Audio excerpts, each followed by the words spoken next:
Alors bonjour les matheux, garçons et filles, sur cette nouvelle session de correction de l'examen des mathématiques, celui que vous avez passé hier, mais cette fois c'est pour la région de Fès-Meknès. D'ailleurs je salue les gens de Fès-Meknès pour cet examen. C'est un je vois que c'est un examen qui comporte 6 exercices. Et je remercie aussi les élèves qui m'ont envoyé ça, donc surtout Banous Mohamed de la région de Fès. Justement, n'oubliez pas de m'envoyer l'examen que vous avez passé hier sur les mathématiques. Là, jusqu'à maintenant, on a fait de Kazan. Aujourd'hui, on va faire celui de Meknès. Demain, celui de Marrakech. Mais il reste toujours 9 régions que j'ai pas encore reçues d'examen. Donc, si vous connaissez des gens ou vos amis qui ont passé donc l'examen des différentes régions, vous pouvez les contacter, qu'ils vous envoient l'examen et que vous me l'envoyez ou qu'ils me l'envoient directement. D'accord. Et sans tarder, on commence par la correction de l'exercice 1 pour voir les gens de face ce qu'ils ont fait exactement. Est-ce que c'était un examen à apporter ou pas? Eh ben, exercice 1. Très bien. La première question, résoudre les deux équations suivantes. D'accord. Donc, un petit a, résolution de l'équation.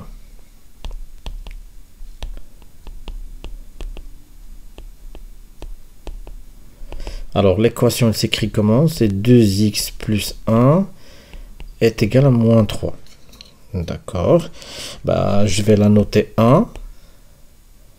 Et je vois que c'est une équation simple. Il n'y a pas d'expression de développement ou de factorisation. Il n'y a pas de fraction. Bah, je vais mettre les inconnus d'un côté et les connus d'un autre côté. Et là, je n'ai qu'un seul inconnu. Donc, je peux dire que c'est 2x qui est égal à quoi? Moins 3 moins 1. Donc 2x est égal à moins 4. Donc x est égal à moins 4 sur 2. Et moins 4 sur 2, c'est moins 2. Donc, l'équation 1, que j'ai noté 1, admet une seule et unique solution qui est de quoi? Qui est de moins 2. Voilà, on vient de répondre à la première équation. Deuxième équation, petit b, résolution de l'équation. Alors, comment s'écrit cette équation? C'est une longue équation. 3x moins 2 facteur de 2 moins x moins 2 moins x facteur de 2x moins 1 est égal à 0. On va la noter 2. Très bien.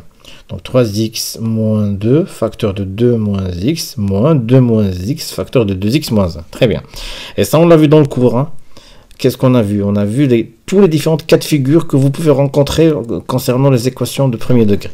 Et on a vu que si on a un facteur qui se répète, on peut factoriser par ce facteur. Donc, qu'est-ce que je vais faire? Donc, je vais factoriser par 2 moins x qui se répète ici. Là, j'ai une multiplication. Ici, une multiplication. Mais entre les deux multiplications, qu'est-ce que j'ai? J'ai l'opération soustraction. Et bien là, je peux factoriser par 2 moins x et 2 moins x parce qu'ils se répètent dans les deux termes. Et qu'est-ce que je peux écrire? 2 moins x. Donc, je viens de factoriser. Donc, le premier facteur, c'est quoi qui me reste? 3x moins 2. Je garde toujours les parenthèses. Comme ça, je ne fais pas d'erreur sur les signes. Donc, le premier terme, c'est 3x moins 2. Et après, il ne reste rien. Donc, je vais mettre le moins. Je vais quoi mettre? Je vais mettre 2x moins 1 entre parenthèses. Et je ferme la grande parenthèse de factorisation. Vous avez vu comment on fait? Comme ça, vous ne faites pas d'erreur sur les signes. Et après, vous développez. Donc, 2 moins x. Attends. 2 moins x facteur. Là, je peux enlever les petites parenthèses. Je peux dire 3x moins 2 moins 2x plus 1. Vous êtes d'accord avec moi? Le moins sur celui-là, donc c'est parce que c'est positif, et le moins sur celui-là est négatif. Donc j'aurai 1 plus. Et là, je simplifie encore une fois. 2 moins x facteur 3x moins 2x, ça va me donner x. Et moins 2 plus 1, ça fait moins 1. Est égal à 0. Et ça aussi, c'est un autre cas de figure qu'on a vu dans le cours. Ça veut dire soit ça est égal à 0, ou ça est égal à 0. Il suffit qu'un des deux termes soit égal à 0 pour que le produit est ou soit nul. Donc, 2 moins x est égal à 0, ou x moins 1 est égal à 0. C'est-à-dire x est égal à 2, ou x est égal à 1. Donc, l'équation 2 admet deux solutions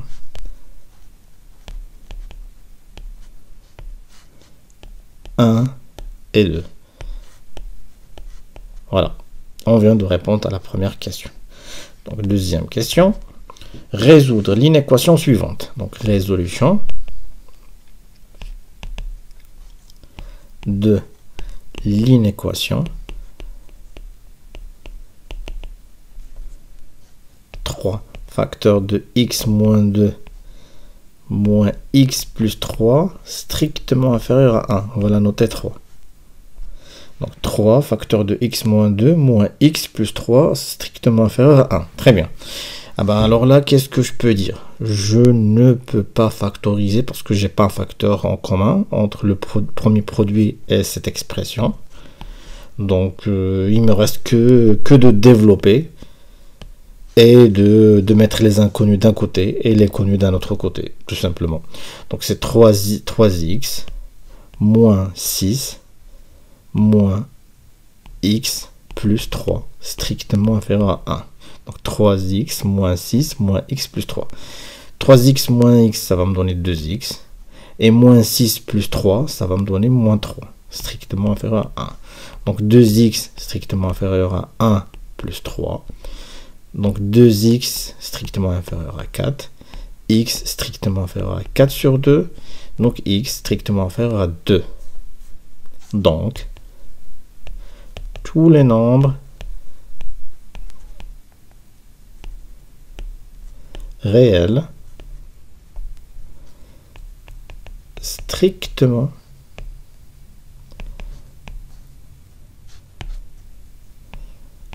inférieurs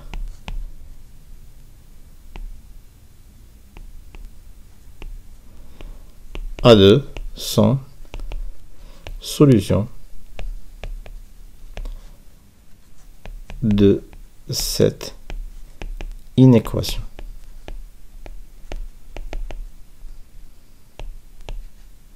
Notez trop. Voilà.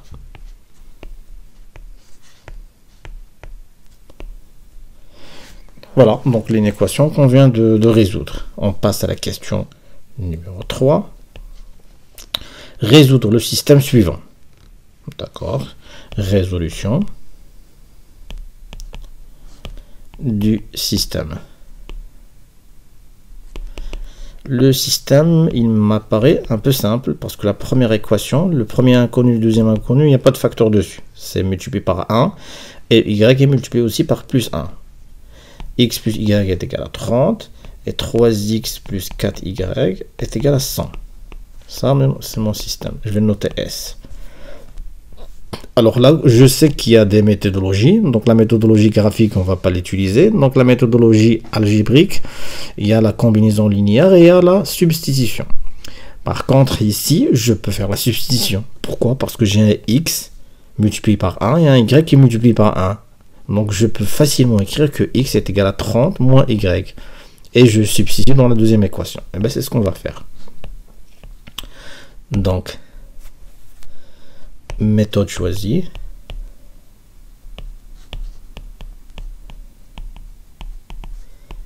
Par substitution. Voilà. D'après l'équation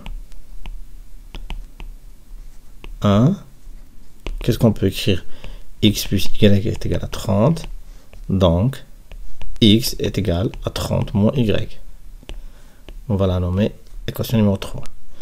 Maintenant, substituons x dans l'équation 2 par son expression, c'est-à-dire l'équation 3. Vous avez compris. Donc je vais prendre l'équation 2 et je vais substituer ce x par l'expression 3. Donc qu'est-ce que j'aurai? J'aurai 3. Normalement j'ai 3 plus 4y est égal à 100. Ça va devenir quoi? En substitution, ça va devenir 3 facteur de 30 moins y plus 4y est égal à 100. Le x, je l'ai remplacé par 30 moins y. Et là, je continue donc à simplifier. 3 fois 30, ça fait 90, moins 3y, plus 4y est égal à 100. Donc y est égal à 100, moins 90, y est égal à 10. Voilà. Maintenant, remplaçons la valeur y est égal à 10 dans l'équation 3.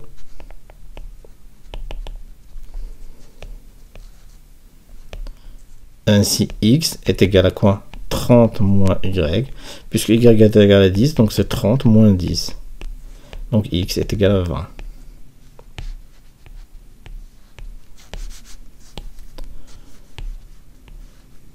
Ainsi,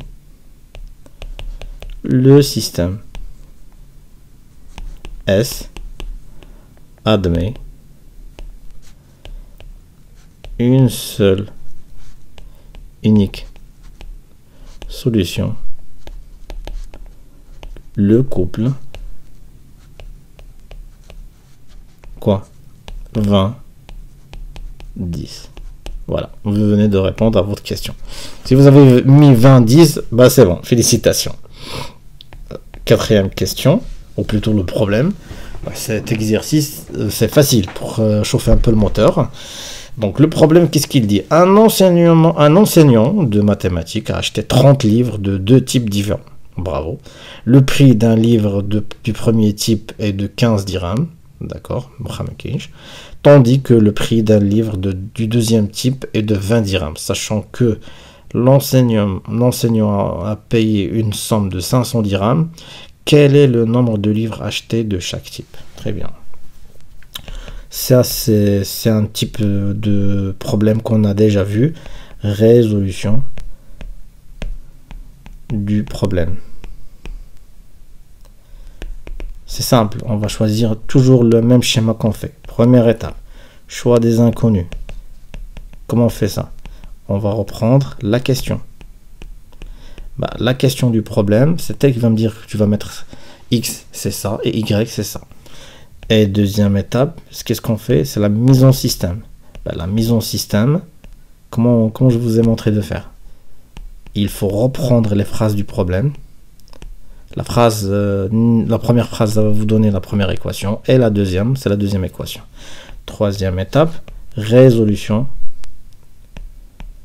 du système. Quatrième étape, retour au problème.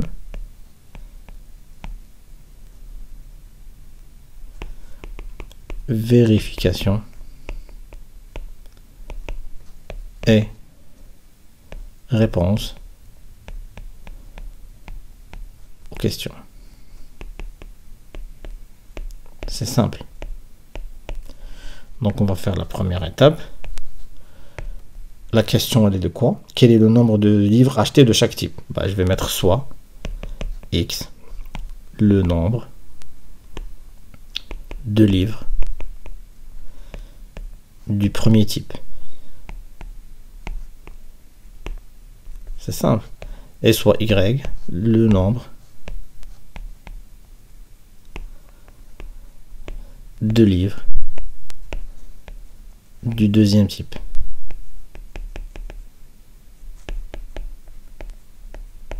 Voilà. Sans réfléchir. Ça doit être sans réflexion. Deuxième étape, c'est la mise en système. Ben, je vais chercher la première phrase. Il me dit qu'un enseignant a acheté, de mathématiques, a acheté 30 livres de deux types de livres des deux types différents. Donc, on va écrire tout ça. L'enseignant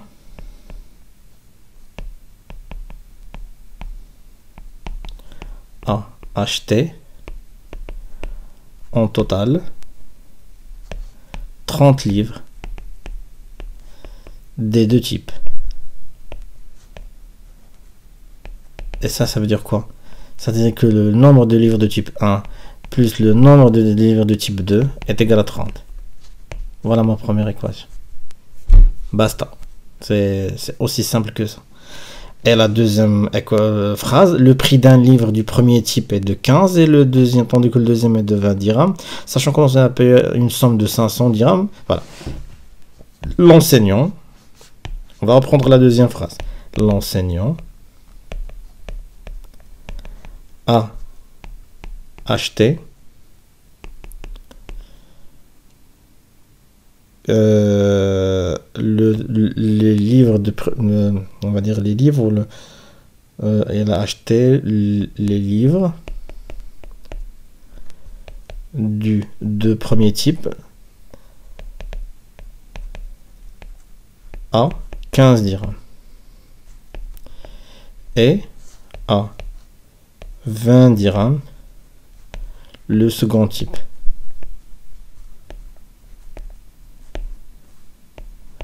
Pour un total de 500 dirhams. D'accord? Le premier, je l'ai acheté à 15 dirhams et le deuxième, je l'ai acheté à... Mais il a payé 500 dirhams. Donc, qu'est-ce que je peux dire?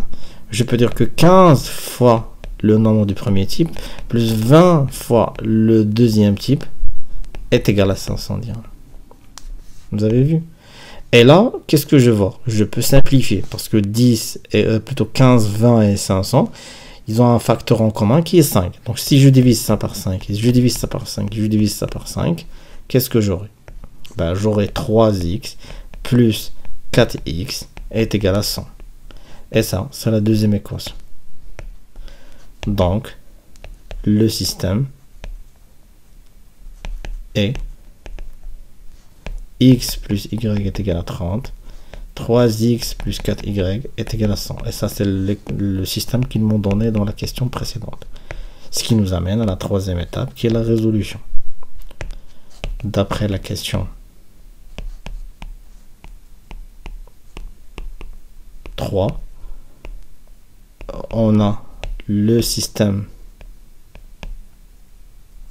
S admet une seule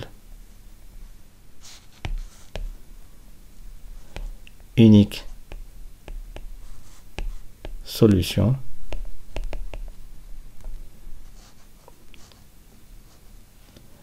le couple 20-10. C'est bon, on vient de terminer la troisième étape. La quatrième étape, c'est la vérification. Alors, la vérification, c'est que le professeur a acheté combien de livres?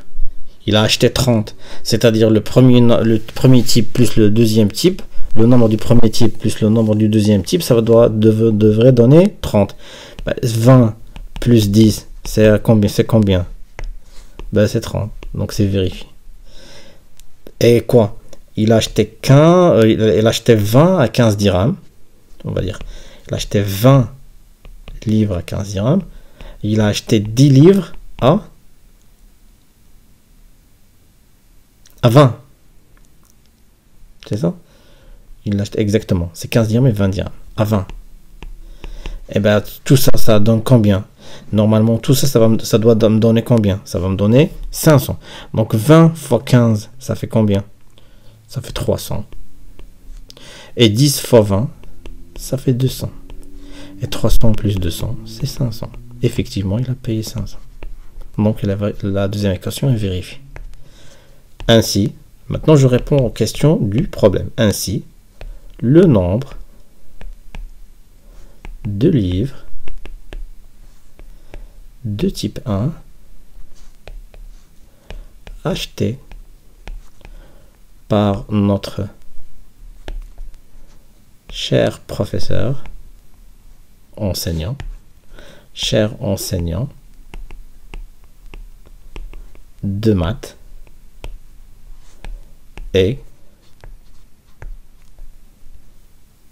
20 livres.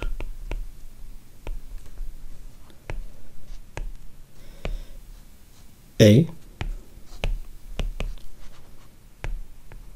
10 livres de type 2. Voilà, on vient de répondre à la question. Voilà, donc le premier exercice, c'était assez pas mal. Et on passe à l'exercice numéro 2. Alors, exercice numéro 2, c'est des statistiques. Exercice. Première question. Le tableau ci-dessous représente les notes obtenues par 30 élèves d'une classe de 3e année collégiale à un devoir surveillé. Très bien. Donc la première ligne, c'est le caractère, c'est-à-dire la note. Donc il y en a eu qui ont 5 sur 20, 8 sur 20, 10 sur 20, 12, 14, 17 et 19 sur 20. Très bien. Donc c'est des petites valeurs et des valeurs qui sont croissantes. Donc on est face à une série statistique discrète en valeur. Et les effectifs, c'est le nombre d'élèves. Donc j'en ai 2 élèves qui ont eu 5, 3 élèves qui ont eu 8 sur 20, et ainsi de suite. Et à la fin, j'en ai que 2 qui ont eu 19 sur 20. Très bien.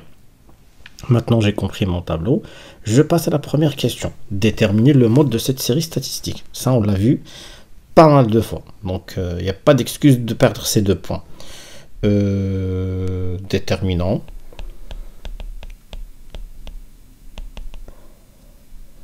Le mode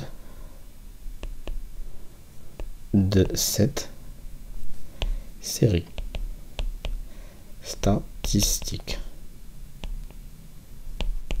On a l'effectif le plus grand,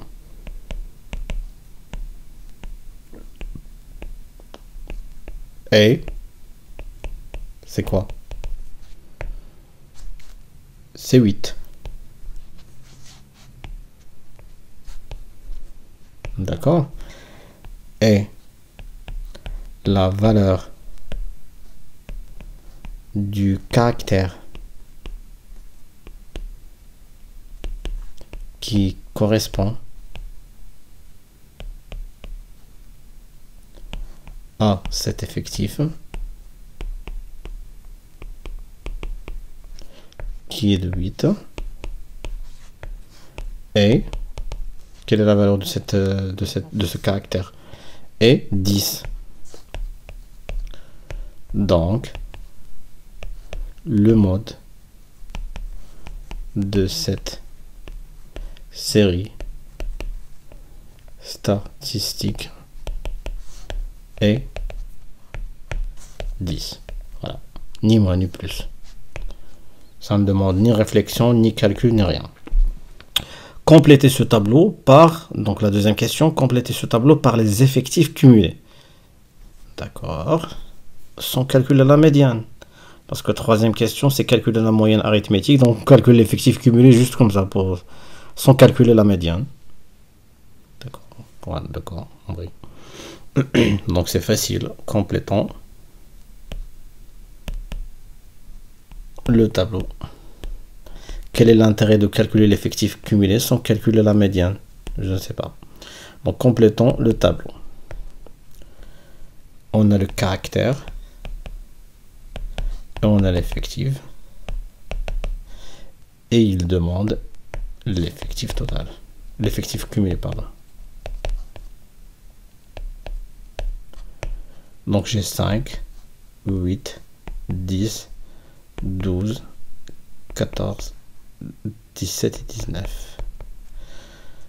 Pour le caractère 5, j'ai 2, 3, 8, 7, 5, 3 et 2. L'effectif cumulé. Donc je prends la première valeur parce que c'est celle de départ, 2. 2 plus 3, ça fait 5. 5 plus 8, ça fait 13. 13 plus 7, ça fait 20. 20 plus 5, ça fait 25. 25 plus 3, ça fait 28. Et 28 plus 2, ça fait 30. Effectivement, c'est 30 élèves. C'est l'effectif total. Voilà.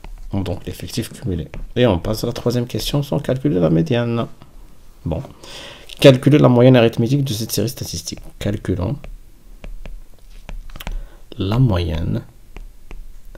Si on vous demande pas de calculer la médiane, c'est que vous avez de la chance, hein. Donc vous pouvez gagner des points aussi faciles. Donc calculons la moyenne arithmétique.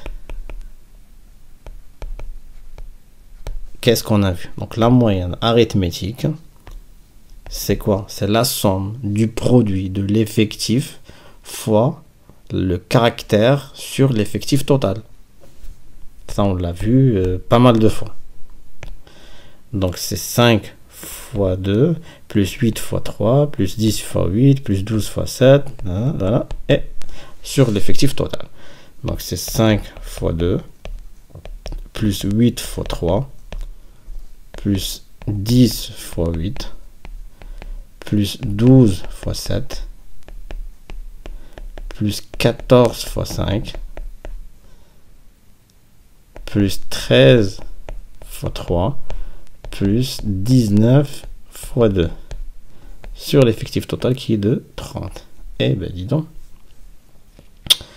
Alors, on va faire le calcul de tout ça. Donc, M, 5 fois 2, ça fait 10. 8 fois 3, ça fait 24. 10 fois 8, ça fait 80. 12 fois 7, c'est combien 12 fois 7? 84. 14 fois 5, 70. 17 fois 3,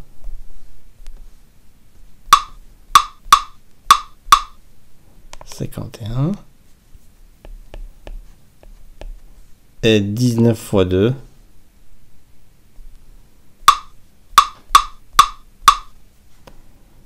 38. Le tout sur 30. Et on va faire la calculatrice. Donc 10 fois 24 plus 80 et 84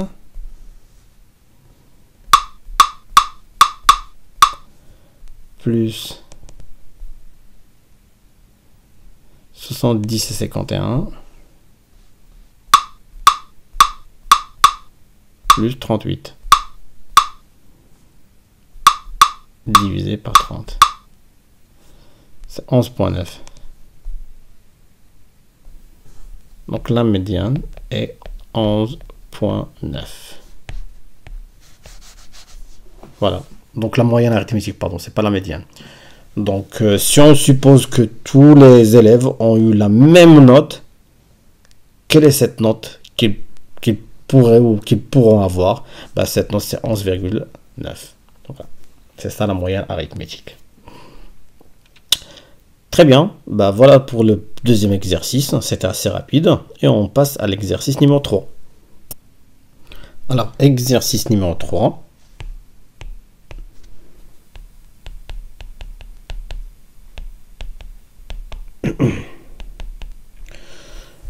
C'est un exercice sur les équations réduites, l'équation de droite. Très bien, donc dans le plan Muni, Muni c'est Mosewood, ça on l'a déjà dit, donc Muni, Mosewood. Donc c'est un plan qui est muni d'un repère orthonormé O et J. On considère les points suivants. A de couple de coordonnées 1, 2, B de couple de coordonnées moins 6, 1, et le point C de couple de coordonnées moins 3, moins 3. Très bien. Déterminer les coordonnées du vecteur AB puis calculer AB, la distance AB. Ça, c'est les questions classiques. Ça, il faut pas, sincèrement, il ne faut pas rater ces points. Donc, déterminons les coordonnées de AB.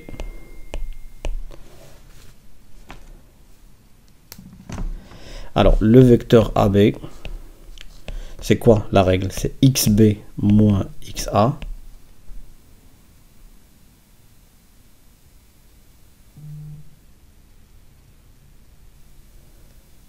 Et YB moins YA. Et ben pourquoi on a commencé par B et pas par A? Parce que dans le vecteur A, le point A c'est l'origine et le point B c'est l'extrémité. Et on fait toujours l'extrémité moins l'origine. Extrémité moins l'origine.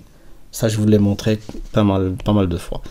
Donc le vecteur AB c'est XB. Donc je vais chercher XB, c'est moins 6. Moins XA qui est de 1. YB c'est 1. Moins YA qui est de 2. Donc le vecteur AB c'est moins 7 moins 1. Voilà le vecteur AB. Il faut avoir ça. Moins 7 moins 1. Qui l'a fait? Déterminons la distance maintenant. Déterminons la distance AB. Et ça aussi, je vous ai montré comment faire. La distance AB est égale à quoi? C'est la racine de XB moins XA à la puissance 2 plus YB moins YA à la puissance 2. Et je ferme. Ben, puisque ça et ça, c'est les couples de coordonnées du vecteur qu'on vient de calculer, on peut dire que AB est égal à racine de moins 7 à la puissance 2 plus moins 1 à la puissance 2, le tout à la racine. Donc est égal à quoi? 7 fois 7, ça fait 49, plus 1. Donc est égal à racine de 50. Et 50, c'est quoi? C'est 5 fois 5 fois 2. C'est 5 à la puissance 2 fois 2. Donc je peux faire sortir le 5. Donc AB est égal à 5 racine de 2. Voilà. Qui a fait ça? 5 racines de 2. Ben, félicitations si vous l'avez fait. Deuxième question. Détermine les coordonnées du point M pour que le quadrilatère ABCM soit un parallélogramme. Allez. Déterminons les coordonnées de M. Bah, ils me disent quoi? Ils me disent pour que ABCM soit un parallélogramme, c'est-à-dire ABCM soit un parallélogramme. Bah, pour que celui-là soit un parallélogramme, qu'est-ce que je dois avoir? Vous vous rappelez du cours? Il faut que le vecteur AB soit égal à le vecteur MC. Ou le vecteur AM est égal au vecteur BC. C'est-à-dire AB, le vecteur AB est égal au vecteur MC. Et on a aussi le vecteur AM qui est égal au vecteur BC. Donc je peux utiliser l'une des deux, soit celle-là, pour déterminer les coordonnées de M. Est-ce que j'utilise celle-là ou j'utilise celle-là? Bah, je vais utiliser la première. Pourquoi? Parce que j'ai déjà calculé AB. Oh, c'est moins 7, moins 1. Alors que si j'utilise la deuxième, je dois impérativement calculer BC. Et pourquoi je vais rajouter beaucoup de travail pour rien? Donc je vais utiliser la première. C'est tout. On a ABCM est un parallélogramme.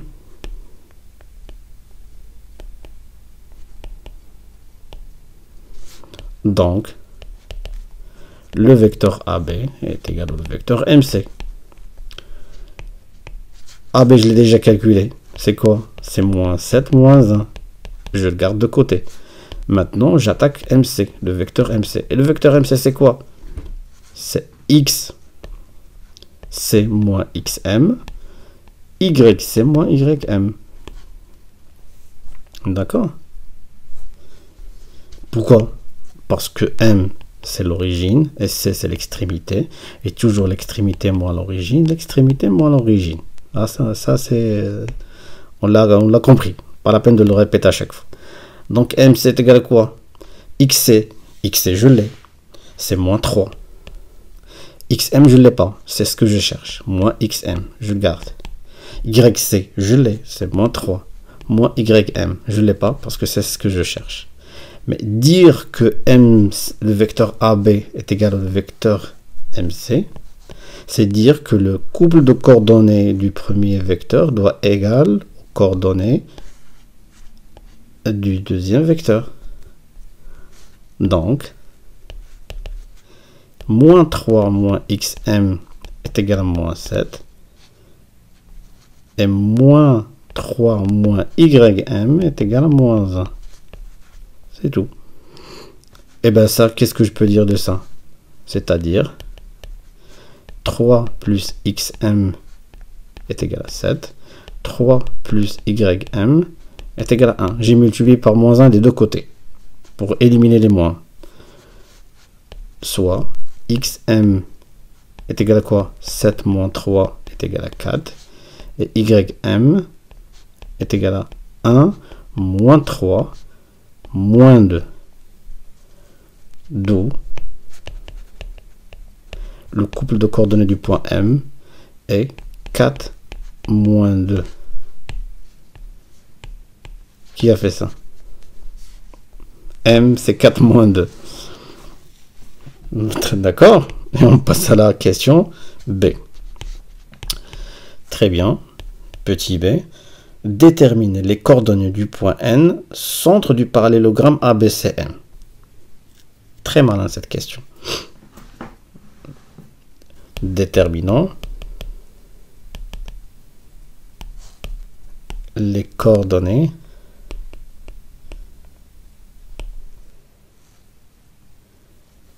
du point N, centre de ABCM. Ah bah, on va reprendre notre schéma. Hein.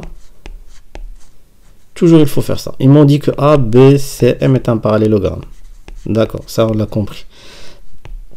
On a tiré les vecteurs qu'on a tirés pour calculer le couple de coordonnées du point M, ça c'est réglé.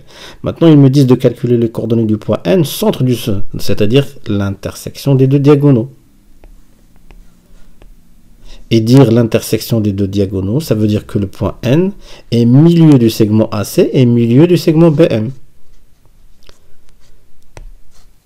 C'est-à-dire N est milieu du segment AC pardon, et du segment BM. D'accord? Et qu'est-ce qu'on a vu dans la règle des milieux de segment? Le couple de coordonnées du point N qui est milieu du segment AC, ce n'est rien que XA plus XC sur 2 et YA plus YC sur 2. Ben, puisque N est aussi milieu du segment BM, normalement N, on peut le calculer aussi, XB plus XM sur 2. YB plus YM sur 2. Normalement, je devrais avoir les mêmes résultats. Par contre, ça c'est une belle chose parce qu'on va vérifier si notre réponse par rapport à M est correcte ou pas. Parce que A, le couple de coordonnées de A, ils me l'ont donné. Le couple de coordonnées de C me l'ont donné. Donc le résultat que je vais avoir ici, ça doit être correct à 100%. Par contre, ici, le B, je l'ai. Mais par contre, M, c'est moi qui l'ai calculé. Si j'ai fait des erreurs ici, j'aurai le résultat ici qui est différent de celui ici. Si j'ai les mêmes résultats, ça veut dire que le couple de coordonnées de M que j'ai calculé est correct. Vous avez vu comment on peut faire? D'accord, on va faire les deux pour voir si le couple de coordonnées M que nous avons calculé est correct ou pas. Donc N, pour le premier cas de figure, XA, c'est 1, XC, c'est moins 3 sur 2. YA, c'est 2, plus YC qui est moins 3, sur 2. Donc, n, 1 moins 3, ça fait moins 2, et moins 2 sur 2, ça fait moins 1. 2 moins 3, ça fait moins 1, et moins 1 sur 2, c'est moins 1 demi. Voilà, donc le couple de coordonnées du point N. Ça, normalement, ça devrait être correct à 100%, parce que j'ai utilisé A et C. Maintenant, on va utiliser B et M. N, on va mettre avec une autre couleur. N, c'est quoi? C'est xb plus xm. Xb, c'est moins 6. Et xm, on a trouvé combien pour x? Voilà, 4 et moins 2. Plus 4 sur 2. Et yb, qui est de 1, plus moins 2 sur 2. Donc n, moins 6 plus 4, ça fait moins 2. Moins 2 sur 2, ça fait moins 1. Et 1 moins 2, ça fait moins 1. Et moins 1 sur 2, ça fait moins 1 demi. Et bien, c'est correct. Vous avez vu? J'ai eu les mêmes résultats. Ça veut dire que le couple de coordonnées du point M, que j'ai trouvé qui est de qui est de 4 moins 2, elle est correcte. D'accord? Intéressant cette question. Et on passe à la question numéro 3. Petit a.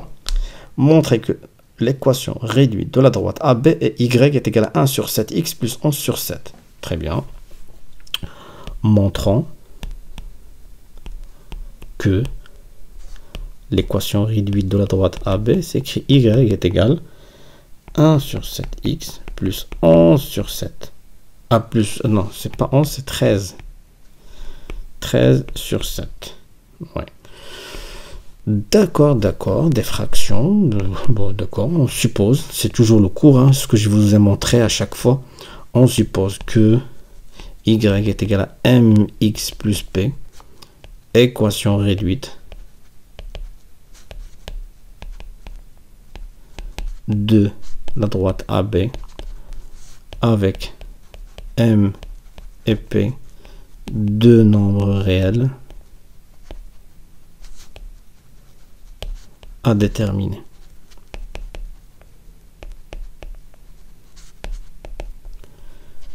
Déterminons m, la pente. Et on a vu comment faire pour calculer la pente. C'est yb moins ya sur xb moins xa.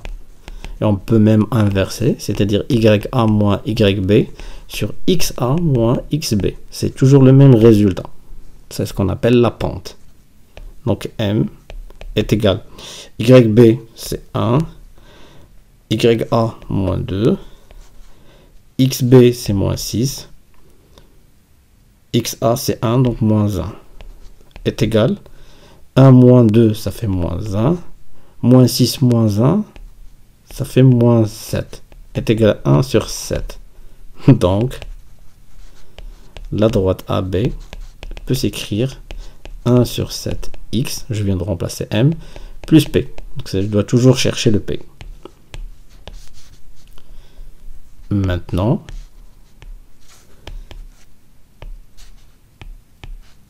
déterminant p ordonné à l'origine.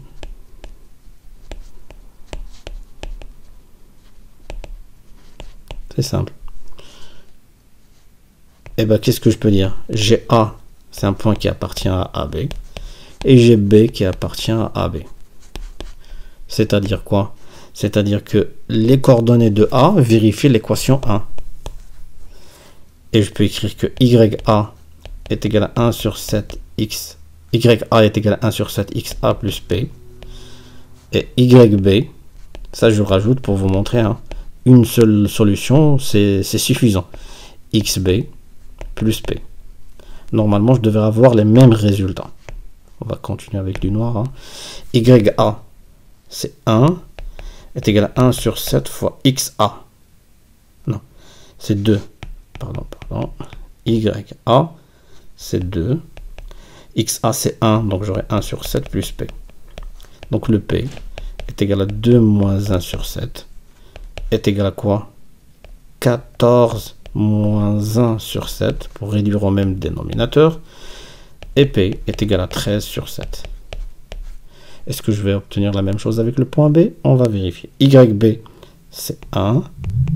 XB, c'est moins 6. Donc c'est moins 6 sur 7 plus P. Donc le P n'est rien que 1 plus 6 sur 7. Donc P est égal à 7 plus 6 sur 7. En réduisant même dénominateur. P est égal à 13 sur 7. C'est le même résultat. D'où l'équation réduite de la droite AB. Y est égal à 1 sur 7x plus 13 sur 7. Voilà. Qui a fait ça? Félicitations. Et on passe à la question petit b.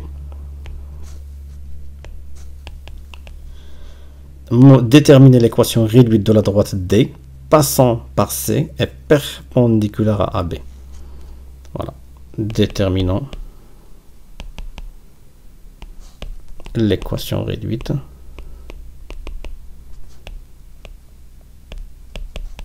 de D. On va faire la même chose. Hein. On suppose que D est d'équation réduite Y est égal à m'x plus P'. On détermine M' et P', comme d'habitude. Donc déterminons M'. Qu'est-ce qu'on a? D et AB sont perpendiculaires. Donc, la pente M' fois la pente de la droite AB est égale à moins 1. Donc, M' que je cherche est égal à moins 1 sur la pente de AB. Est égal à moins 1 sur la pente de AB, elle est combien? 1 sur 7. Est égal à moins 7. C'est l'inverse, avec le moins, c'est moins 7. Donc M' est égal à moins 7. D'où l'équation réduite de D est égale à Y est égal à moins 7x plus P' à déterminer. Maintenant, déterminons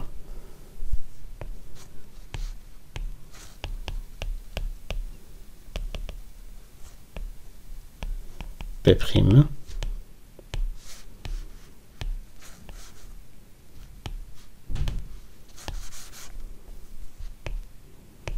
Comment on va déterminer P'? Ils disent que c'est une droite D qui est perpendiculaire à B et passe par C. Voilà, donc la réponse est là. C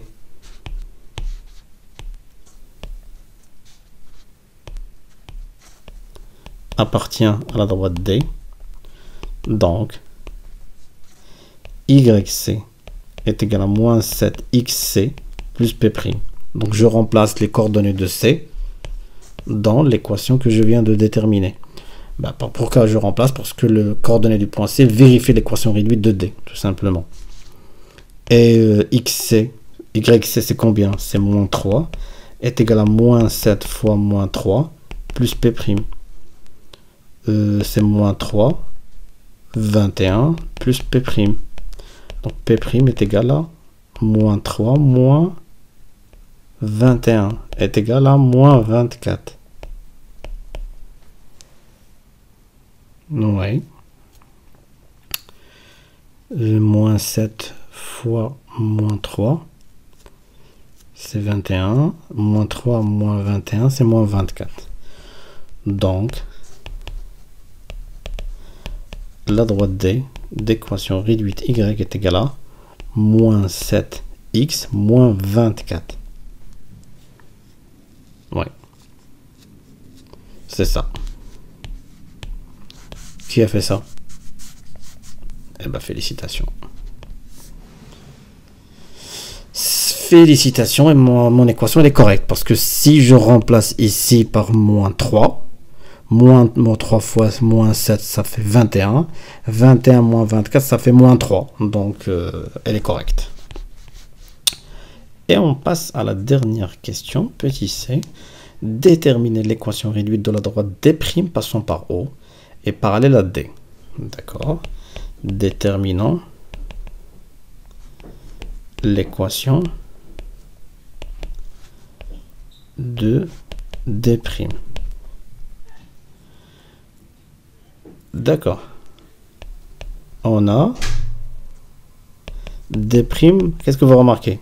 Passe par l'origine de couple de coordonnées 0, 0. Donc, l'équation réduite de D' s'écrit comment? Y est égal à M, par exemple, la pente de D' fois X. Oui, exactement, fois X. Il n'y a pas de plus P, parce que c'est une droite linéaire. D'accord? C'est ça où il y a le piège. Il faut faire attention à ça, pour ne pas perdre du temps. On a D' et D sont parallèles. Donc quoi? La pente de D' est égale à la pente de D. Et la pente de D', on vient de le calculer, c'est moins 7.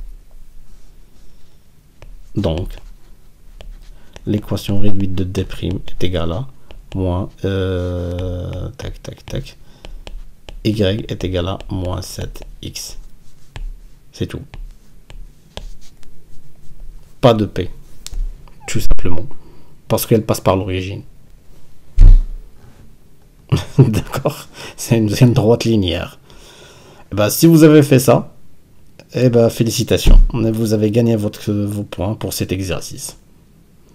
Assez pas mal et assez intéressant. Et on passe à l'exercice numéro 4. Alors, on continue avec l'exercice 4. Exercice numéro 4. Première question. C'est un exercice à 2 points, donc pour les vecteurs et les translations. Soit ABC un triangle. D'accord, quelconque. I, un point du segment BC. Distinct de B et de C. C'est-à-dire I entre B et C, mais ce n'est ni B ni C. D'accord. Le point M est le symétrique du point A par rapport au point B. Construire les points N, première question, construire les points N et J, images respectives des points C et I et C, C et I, par la translation qui transforme le point A en B. Un demi-point. Très bien, donc ça c'est du cours. On va faire un petit schéma pour visualiser un petit peu comment ça se présente. Parce que ce type d'exercice, il faut toujours faire un schéma. N'essayez pas de répondre juste en faisant votre imagination. Donc schématisez les choses et au fur et à mesure, vous allez voir, voilà, donc vous pouvez voir votre réponse directement sur le schéma. D'accord? Très bien, mais avant de tracer tout ça, on va faire comme d'habitude, hein, pour construire des images. Qu'est-ce qu'on a dit? Donc on va commencer déjà par le premier point, construction du point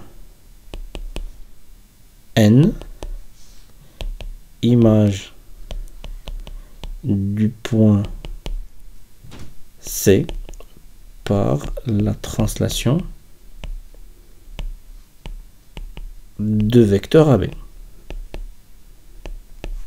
Et la phrase suivante me permet d'écrire quoi? Me permet de dire que AB, le vecteur AB, est égal au vecteur CN. Ça, on est d'accord. Avec la distance AB qui est égale à la distance CN. On est d'accord. Parce que c'est une translation de vecteur AB. Et on parle de l'image de C qui est N. Donc, le vecteur AB est égal à vecteur CN. Là, on parle de... Qu'est-ce qu'on a? AB est égal à CN. Donc, AB, CN est un parallélogramme. A, B, C, N est un parallèle. On vient de montrer que AB est égal à... Attends, non, j'ai inversé les points. Désolé, AB, NC. AB, N et C. On vient de montrer que AB est égal à CN. Il me reste AC qui est égal à BN. Voilà. Et on a le vecteur AC qui est égal au vecteur BN avec la distance AC qui est égale à la distance BN. Et bien, avec cette distance et cette distance, je peux tracer mon point N. D'accord? On va faire le schéma avant de faire le... Sinon, on peut faire l'autre, donc construction. Pour gagner un peu de temps. Construction. Ces deux phrases, plutôt cette réponse, c'est obligatoire. Pour vraiment montrer que vous avez bien compris le cours et vous avez bien compris comment assimiler et récupérer plus d'informations en appliquant la règle du cours, tout simplement. Construction du point. Cette fois, on va parler du point J. Image du point I par la translation de vecteur AB. Le vecteur AB est égal IJ. D'accord? Avec la distance AB qui est égale à la distance IJ. On peut tracer comme ça. Avec ABJI est un parallélogramme. ABJI est un parallélogramme. On vient d'écrire le vecteur AB qui est égal au vecteur IJ. Il me reste AI qui est égal à BJ. Et on a le vecteur AI qui est égal au vecteur BJ. Avec la distance AI qui est égale à la distance BJ. Voilà. Et avec ça et ça, je peux tracer le point J, l'image de I, par la translation de vecteur AB. Là, on va sortir notre trousse de dessin, un triangle quelconque. Attends, non, pas le jaune. On va prendre le noir, le triangle. Voilà. Tac, tac et tac. Le sommet A. Le sommet B. Et le sommet C. Voilà. On me dit un point quelconque I sur le segment BC. Je vais dire ça. Qui est un point quelconque. Je vais le noter. I. Et on me dit que M est la symétrique de A par rapport à B. Ça veut dire que B, c'est le milieu du segment AM. Donc, je vais tracer la ligne, plutôt la droite. A, B. Je vais sortir mon compas. La distance AB. Je verrouille mon compas. La distance AB et la distance BM. Je récupère le point intéressant qui est M.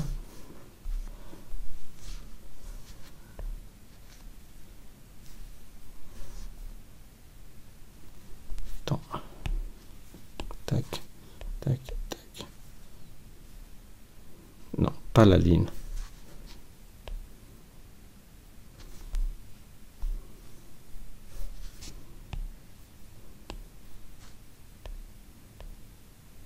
Voilà.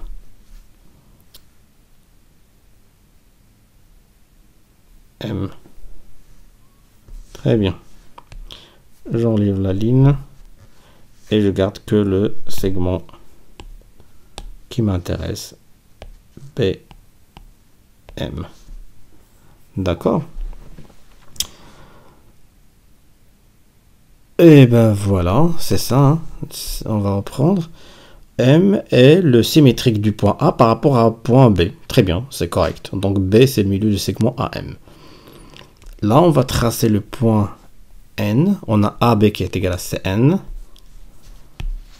AB qui est égal à CN. Et quoi d'autre? Et AC est égal à BN. AC est égal à BN. On va tracer ça. On va sortir notre compas. On va chercher AB. Voilà la distance AB. Je verrouille mon compas. Ça doit être égal à CN. Voilà CN. Quelque part ici. Je trace un petit arc. Mon second règle, c'est AC est égal à BN. Voilà AC. Je verrouille. Ça doit être égal à BN. Je le mets sur B et je trace l'intersection. C'est tout. Ça, c'est le point N. Voilà. Et je peux tracer les segments avec une autre couleur. Par exemple, on va prendre du bleu. Donc, le segment CN. Le segment BN et le segment AC. D'accord. Donc on a ça qui est égal à ça et ça qui est égal à ça et AB qui est égal à BM parce que M c'est la symétrie de A par rapport à B. D'accord. Très très très bien. Et on trace aussi AC. Non, pour le second point, c'est AB qui est égal à IJ. AB qui est égal à IJ. Et AI qui est égal à BJ. AI qui est égal à BJ. On va sortir notre compas. On va chercher AB qui est égal à IJ. Voilà A et voilà B. Je verrouille mon compas. Il doit être égal à IJ. Voilà I. Et bien J, c'est quelque part ici. Très bien. Et AI. Voilà A. Et voilà I. Qui doit être égal à BJ. B et J. Voilà l'intersection. Et bien, c'est ce point qui m'intéresse, qui est le point J. Et je peux tracer les segments qui m'intéressent aussi avec une autre couleur. On va choisir du jaune. Donc, le segment IJ, le segment BJ, le segment AI. C'est tout.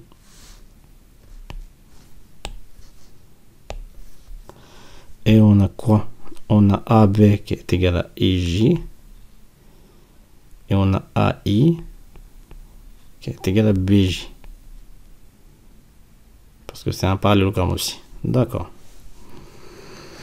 Très bien, très très très bien. Intéressant. On va voir les questions qui en découlent. Là, on vient de tracer les points qui me demandent, c'est-à-dire le point N et le point J. Maintenant, deuxième question. Montrer que le quadrilatère ICNJ est un parallélogramme. Montrant que ICNJ est un parallélogramme.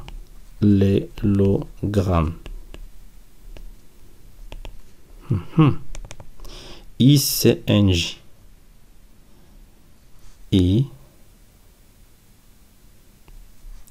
On va mettre une autre couleur.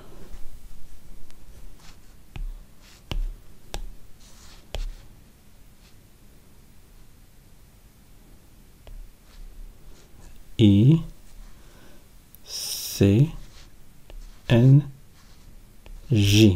est un parallélogramme.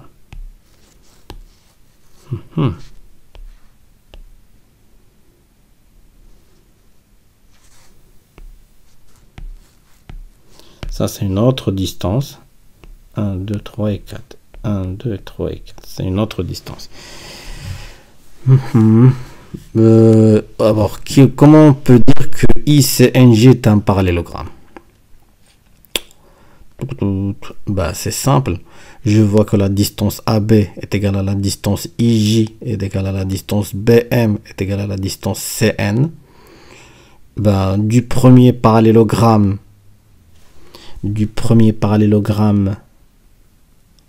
A, B, N, C, je peux dire que AB, le vecteur AB est égal à le vecteur CN. Ouais, c'est ça ce qu'on va dire. Vous avez compris? Attends, je vais vous montrer. On a quoi? On a A, B, N, C. Vous me suivez? On a A, B, N, C est un parallélogramme. Donc le vecteur AB est égal au vecteur CN. Et nous avons A, I, J, B est un parallélogramme. Donc A, B, le vecteur AB est égal au vecteur IJ. D'accord, vous avez vu maintenant? Et bien, si vous avez ça, ça veut dire que si vous avez AB qui est égal à CN et AB qui est égal à IJ, donc CN est égal à IJ. Donc le vecteur CN est égal au vecteur IJ. Et si on a ça, ça veut dire que CNJI, CNJI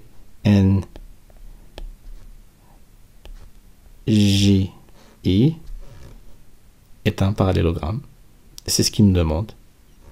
Il me demande ICNJ. Donc ICNJ, c'est comme CNJI. C'est la même chose. D'accord? Ben, c'est simple. Hein? Il faut juste avoir de tracer le schéma. Donc, on va reprendre ce qu'on a dit tout à l'heure. On a ABNC. ABNC est un parallélogramme. Parce qu'on l'a dit tout à l'heure.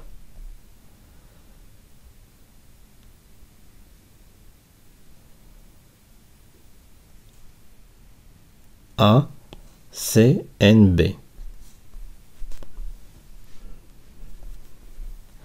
On a ABNC. ABNC.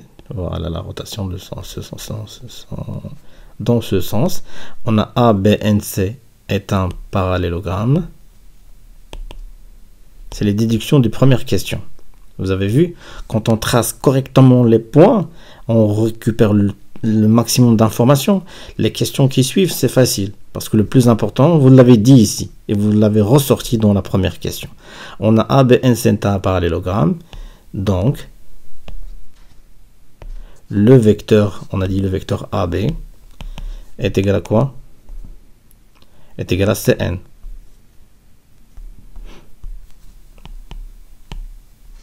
C'est la première image. Et on a AIJB. AIJB est un parallélogramme. Donc, AB. Donc, c'est le vecteur de translation AB qui va me donner quoi? Qui va me donner le vecteur IJ.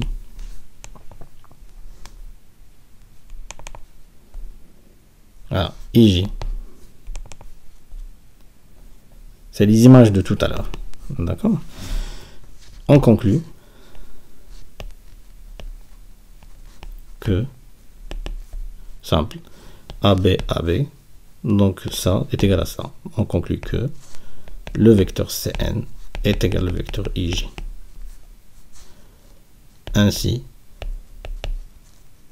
CNJI est un parallélogramme. CNJI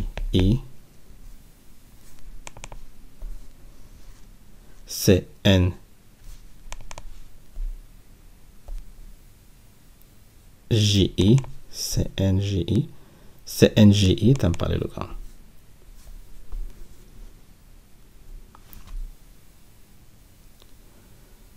Est un parallélogramme.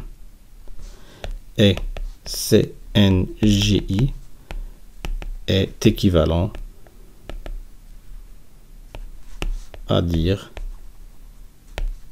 ICNJ. C'est la même chose. Hein. C'est juste une rotation, mais c'est la même chose. D'accord? Juste, vous pouvez rajouter cette phrase pour vous montrer que CNJI, c'est ICNG.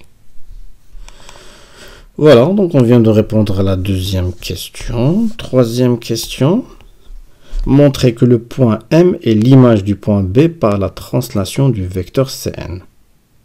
Montrer que le point M est image du point B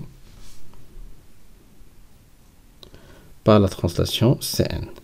C'est-à-dire que Cn est égal Bm. C'est-à-dire on doit montrer que Cn est égal à Bm. Le vecteur Cn qui est égal au vecteur Bm. Et c'est le cas. Bah, c'est simple. C'est simple. Vous l'avez vu? On a Cn qui est égal à AB qui est égal à Bm. D'accord? Le point en commun, c'est AB. On a utilisé tout à l'heure AB, Cn et AB, Ig, mais cette fois, on va utiliser AB, Cn et AB, Bm. C'est rien. C'est aussi facile que ça. On a AB, le vecteur AB est égal à le vecteur Bm, car M est la symétrique de A. Ça, on l'a vu tout à l'heure. Hein. C'est une donnée du cours, de l'exercice. Et on a le vecteur AB qui est égal au vecteur Cn.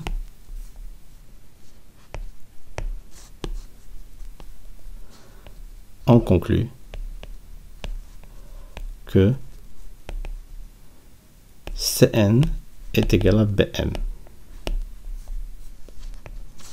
Ainsi, l'image de B par la translation de vecteurs Cn est le point M. Voilà. Donc, la translation de vecteur Cn qui transforme C en N va me transformer B en M. Donc, l'image de B par la translation Cn est M. C'est tout. Et ben voilà, on vient de terminer l'exercice 4. C'est très facile, mais sans le schéma, vous ne pouvez pas répondre. Donc, il va falloir faire le schéma. Ben, je ne sais pas ce que vous avez fait, hein, les élèves de FES. Si vous avez répondu à cette question, ou plutôt à cet exercice, félicitations et chapeau bas. On passe à l'exercice 5. Et on passe à l'exercice numéro 5. Très bien, très bien, très bien. Exercice numéro 5. Première question. Alors, le plan est muni d'un repère orthonormé au IJ, soit f la fonction linéaire, très bien, définie par f de x est égal à 3x. C'est très bien. Donc, on a f linéaire. On sait tous ce que veut dire une linéaire. Et nous avons f de x est égal à 3x. Merci beaucoup. Et on continue. Déterminer l'image de 1 par la fonction f. Très bien. L'image de 1 par f. Bah, c'est simple. C'est f de 1 est égal à 3 fois 1. Parce qu'on remplace x par 1. Donc f de 1 est égal à 3 fois 1, ça fait 3. Bah, l'image de 1 est 3. C'est tout. Et on passe à la question petit b. Déterminer le nombre de l'image par f est moins 5. Dans l'image par f est moins 5. Alors là, c'est l'inverse. déterminant le nombre dans l'image par f est moins 5. Cela revient à dire quoi? F de x est égal à moins 5. On l'a vu ça. C'est à moi de déterminer le x. F de x, je sais comment ça s'écrit, c'est 3x. Et j'ai écrit que 3x est égal à moins 5. Là, je suis face à une équation du premier ordre et je résous cette équation. Donc c'est 3 plutôt x directement. X est égal à moins 5 sur 3. Tout simplement. Donc, c'est f de moins 5 sur 3 qui est égal à moins 5. Ouais. C'est correct. Voilà. Construire la droite D, la représentation, ça c'est la question C. Construire la droite D, la représentation graphique de la fonction linéaire f dans le repère OIJ. D'accord, d'accord, d'accord. Et on va tracer ça. On va sortir la règle. Un axe désordonné. Un axe des abscisses. X, Y, l'origine O, le point I, le point J, une échelle de 1 cm pour OI et 1 cm pour OJ, échelle choisie. Voilà, pour être vraiment dans le... Et on va tracer donc la fonction f de x. Bah, qu'est-ce qu'on a?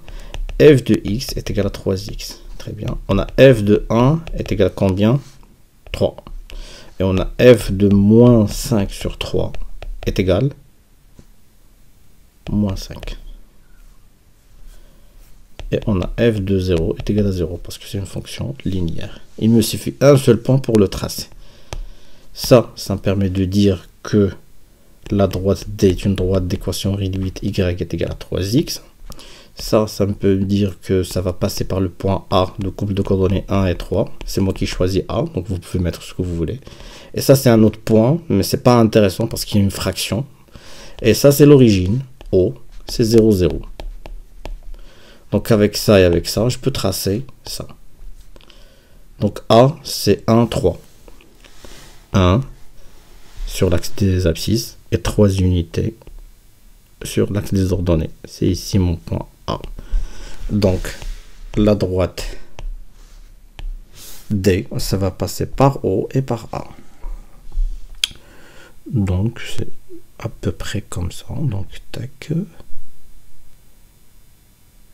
Puisque c'est symétrique, ça va passer aussi par moins 1, moins 2, moins 3 ici.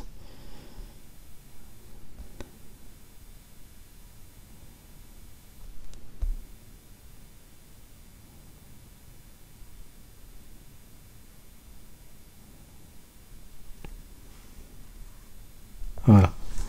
Ça c'est D. Y est égal à 3x. Voilà. Autre question. Ça, on peut dire que c'est le point B. Moins 5 sur 3, moins 5. Mais c'est pas la peine de le tracer. Deuxième question. Soit j'ai une fonction affine. D'accord. Affine. La droite delta, sa représentation graphique, passe par les points. D'accord, donc delta, c'est sa droite qui passe par le point P, de couple de coordonnées 0, moins 2, et le point Q, de couple de coordonnées 3, 4. Très bien. Montrer que g de x est égal, montrant que g de x est égal à 2x moins 2. Bah, c'est simple. On a delta est la représentation graphique de G et P appartient à delta et Q appartient à delta, donc G de 0 est égal à moins 2 et G de 3 est égal à 4. C'est ça ce qu'ils veulent que vous cherchez. D'accord? Or, là. Or, G est une fonction affine. Donc, elle s'écrit G de x est égal à ax plus b, avec a et b déterminés. Déterminant a. Et bien a c'est quoi? C'est G de 0 moins G de 3 sur 0 moins 3, ou G de 3 moins G de 0 sur 3 moins 0. C'est la même chose. Et A est égal à G0, c'est combien G0? C'est moins 2. Moins G de 3, c'est 4. Sur moins 3. Ça fait moins 6 sur moins 3. Ça fait 2. Donc, G de x est égal à 2x plus b. Il reste à déterminer b. Déterminant b. Comment on va déterminer b? Avec l'image, une des deux images qu'on vient de voir. On a G de 0 par exemple est égal à combien? Moins 2. En remplaçant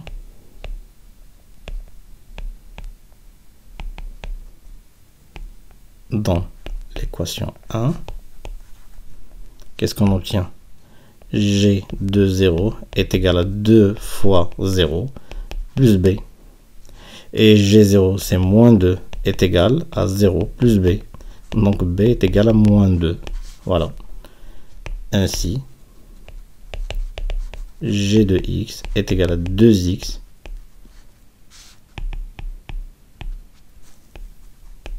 moins 2. Voilà. Qui a fait ça? Bah, si vous avez bien travaillé les examens, vous pourrez répondre à cette question. Petit b, très intéressant. Construire la droite delta dans le même repère. C'est simple. On a, qu'est-ce qu'on a? Construction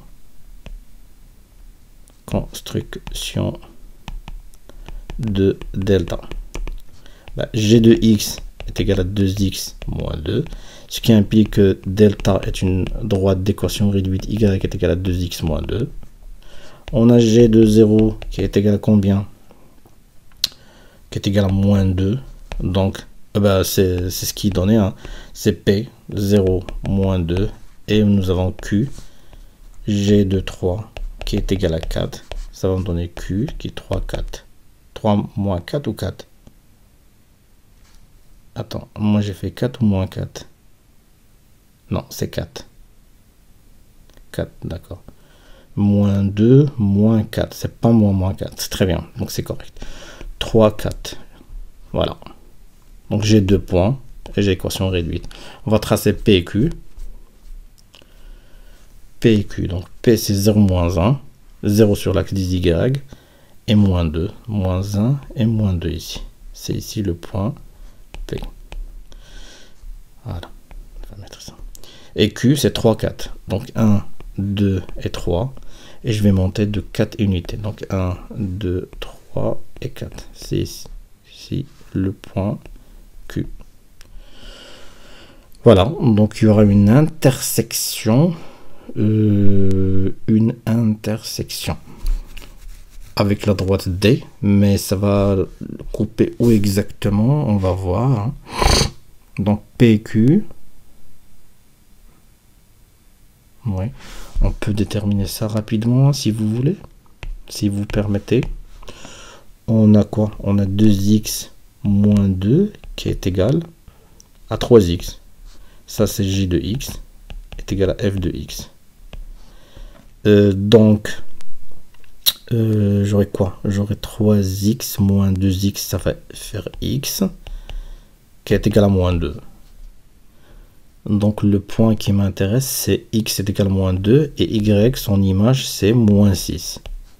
Donc, le point moins 2, moins 6 est le point d'intersection. K, par exemple. Il est où le moins 2, moins 6?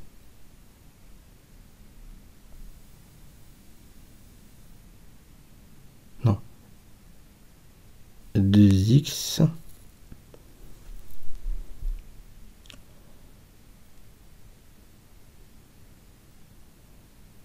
2x moins 2 est égal à 3x. C'est x est égal à moins 2. Ouais. D'accord. Moins 2.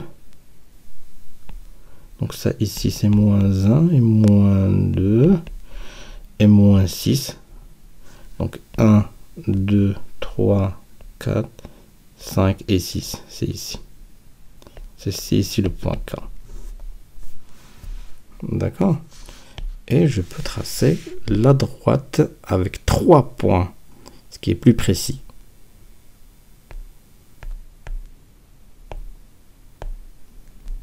Donc ça va passer par Q, par P et par le point d'intersection, le point K. Voilà. Ouais, on va dire que ça va passer par là. Voilà, donc ça c'est delta. Y est égal à 2x moins 2. Voilà la représentation. D'accord. Et ben voilà. Construire delta dans le même repère, on vient de le faire. Et la dernière question, c'est déterminer la valeur du réel x qui a même image par la fonction f et g. C'est ce qu'on vient de faire. Déterminant la valeur x qui a même image par les fonctions g et f. Ça veut dire quoi? Ça veut dire que ce x, si je le mets sur g, j'aurai un résultat. Et si je le mets sur f, j'aurai la même image. C'est-à-dire que g de x va être égal à f de x. C'est-à-dire l'image de ce nombre par la fonction f. Et si je le mets sur la fonction g, je vais obtenir la même chose, le même résultat. C'est ce qu'on a fait tout à l'heure. C'est 2x moins 2 est égal à 3x. Ça veut dire que x est égal à moins 2. Donc moins 2, g moins 2, c'est f de moins 2. Si je calcule ça à part, et si je calcule ça à part, je vais obtenir le même résultat. Ben, c'est le cas. Moins 6 et moins 6. D'où le point d'intersection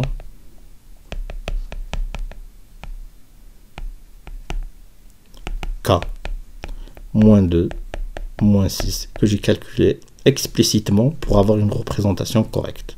Voilà. Ça montre que vous maîtrisez bien ce que vous faites. Et quand vous tracez une droite avec 3 points, c'est pas qu'avec 2 points. Voilà pour l'exercice 5. C'était un peu chaud. Mais je dirais que vous pouvez répondre à toutes ces questions jusqu'à maintenant parce que c'est accessible, sincèrement. Et on passe à l'exercice numéro 6. Alors, exercice numéro 6, c'est le dernier. Exercice 6. On considère une pyramide SABC de hauteur SA, le segment SA, et de base le triangle ABC rectangle en A. D'accord. Tel que AB est égal à 6, AC est égal à 7 cm, et SA est égal à 8 cm. Très bien. Ben, c'est simple, hein? Donc c'est un triangle rectangle en A. BC, on me donne la distance AB qui est égale à 6 cm. On me donne la distance AC qui est égale à 7 cm. On me donne la hauteur SA qui est égale à 8 cm. Il faut retenir que la hauteur, c'est quelque chose qui est perpendiculaire à la base. Donc, le fait de me dire hauteur, c'est systématiquement la projection du point S, une projection orthogonale sur le plan ABC, Donc c'est perpendiculaire, tout simplement. Première question. Calculer le volume V de la pyramide SABC. Très bien. Calculons le volume V. Ça, on a vu tout à l'heure. Donc V, c'est quoi? C'est l'aire de la base ABC. Parce qu'on parle d'une pyramide SABC. Sa base, c'est le triangle rectangle en A. Fois sa hauteur sur 3. On a SABC, c'est quoi? C'est AB fois AC sur 2. Et la hauteur, c'est SA. C'est simple. Donc le volume est égal à quoi? AB fois AC sur 2 fois SA sur 3. Application numérique. Volume c'est AB, c'est 6 fois 7 sur 2 fois 8, le tout sur 3. Donc je peux simplifier le 2 avec le 2 qui est à 6, ça me reste 3. Et je peux simplifier le 3 avec le 3. Ça va me rester 7 fois 8, 56 cm3. Donc le volume, c'est 56 cm3. Qui a obtenu ça? Qui a eu 56 cm3 hier dans l'examen? Celui qui est arrivé à cette question et a trouvé 56 cm3, bah bravo. Deuxième question.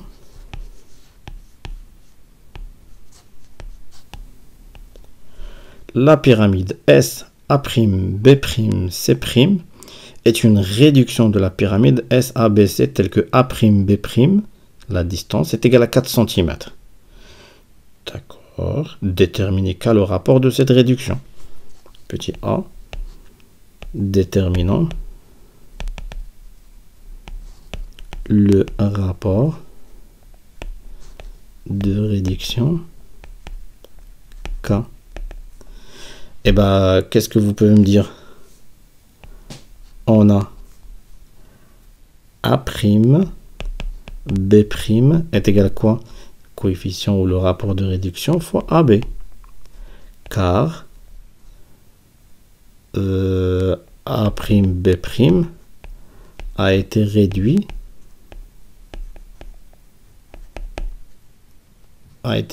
de la même façon que le pyramide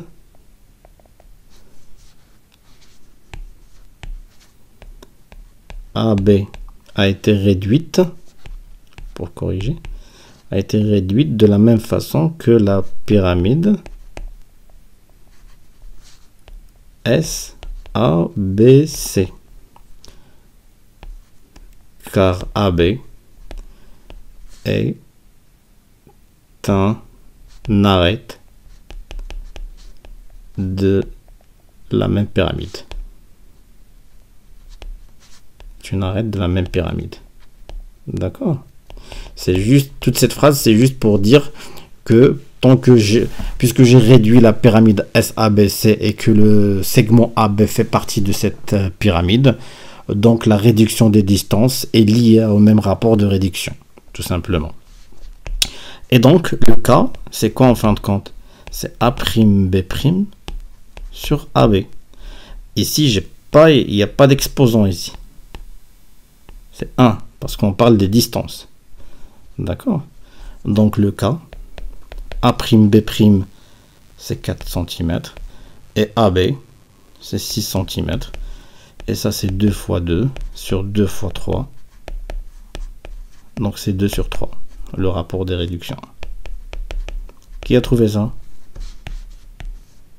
Ben, celui qui a trouvé ça, encore une fois, chapeau.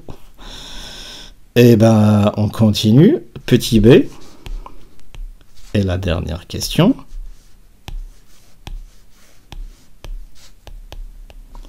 Déterminer la surface du triangle A', B', C'. Déterminant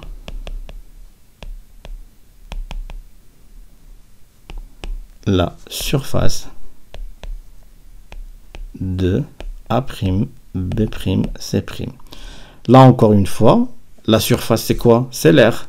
Donc, l'aire de A', B', C', c'est quoi? C'est le rapport de réduction à la puissance 2, parce qu'on travaille avec des surfaces, fois l'aire ou la surface du triangle ABC. C'est simple. Est égal 2 sur 3, le tout à la puissance 2, fois SABC, c'est quoi? C'est AB fois AC sur 2. AB, c'est 6. AC, c'est 7 sur 2.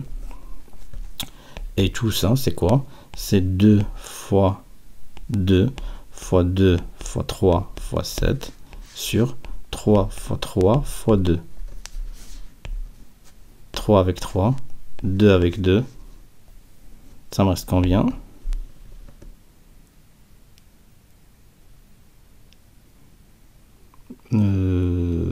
Tac, j'ai pas, ouais, 2 fois 2, 2 fois, d'accord, 3 avec 3, 2, ouais, ça me reste un 3, tout à fait, ouais. Donc 4 fois 7, 28 sur 3.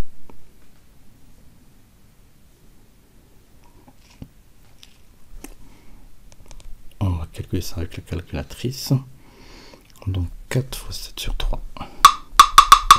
4 fois 7 divisé par 3. 9,333. 9,33 cm3. Centimètres carrés, pardon.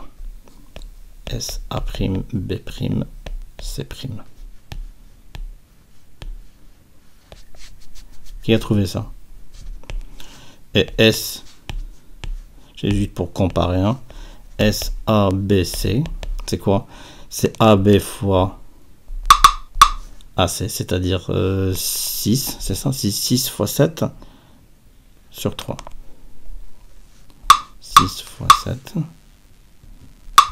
divisé par 3, c'est 14. 14 cm². Et si je prends 14 cm², je la multiplie. Non.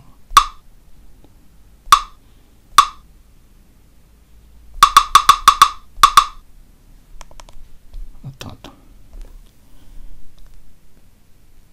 14 fois 4. Non, attends. Tac.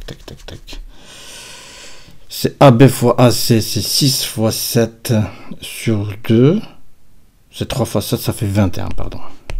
Ça fait 21 et non pas 14. Quand même, hein. 21 cm². 6 fois 7 divisé par 2. Moi, j'ai divisé par 3. C'est pour cela. Donc, on divise par 2. Ça fait 21. Et 21, on va prendre 21 fois 4 divisé par 9. 9,3. Donc, c'est correct. Voilà. C'est correct. Comme ça, je vous donne la bonne information. Ben voilà, donc si vous avez répondu à cette question aussi, ben félicitations. Sincèrement, l'examen en général, c'est un examen un peu chaud. Bravo pour les gens de FES. Si vous avez eu 20, félicitations. Si vous avez même eu 18, 19, 20, félicitations. Et on continue donc notre parcours des mathématiques pour l'année prochaine, le tronc commun. Première année bac et deuxième année bac. Voilà, donc demain on va faire la correction de l'examen de Marrakech. N'oubliez pas de voir avec vos amis, vos collègues pour les autres régions. Essayez de me les envoyer. Et sur ce, je vous dis bon courage et à la prochaine.